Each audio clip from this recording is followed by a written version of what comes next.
السلام عليكم ورحمة الله وبركاته. اليوم ما غاديش نطول عليكم، غادي نحضر معكم مربى ديال الفريز اولا التوت لهذا الموسم ديالو، والثمن ديالو مناسب. اخديت تقريبا واحد 4 كيلو ديال الفريز. انا مشيت عند السيد وقلت لي عطيني هذاك اللي طايب شويه، ما يكونش داك اللي مازال قاصح، حتى الثمن ديالو كيكون شويه ناقص. دونك انا خديت 4 كيلو ديال الفريز، درت معاها 2 كيلو ديال سنيده، يعني ان كل كيلو وديال التوت اولا ديال الفريز كتحتاجي معاه 500 غرام ديال سنيده، نص كيلو ديال سنيده. غادي نقر هذاك الفريز راني غسلته مزيان وقرطته صباع على 2 صباع على 4، كيبقى اختيار ديالك. وغادي نلبسو مزيان بهذيك سنيده. درتو في واحد الطنجره بعدا اللي ثقيله، الا ما عندكش طنجره ثقيله تقدري ديريه في الكوكو. ضروري الطنجره خاص يكون القاع ديالها غليظ باش ما يلصقش معاك وما يتحرقش ليك وما يجيكش فيه داك المذاق ديال الحراق. من بعد ما خلطته مزيان مع السنيده غادي نخليه يرتاح تقريبا واحد 6 ساعات، اولا يبات ليله كامله حتى كيولي بهذا الشكل.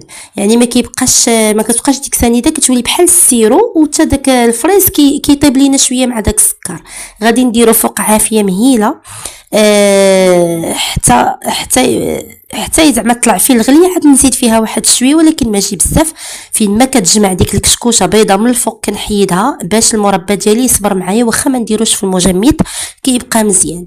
غادي ياخذ لك تقريبا ما بين 45 حتى لساعات المكانه، على حسب نتي الفريز اللي خديتي كيفاش داير.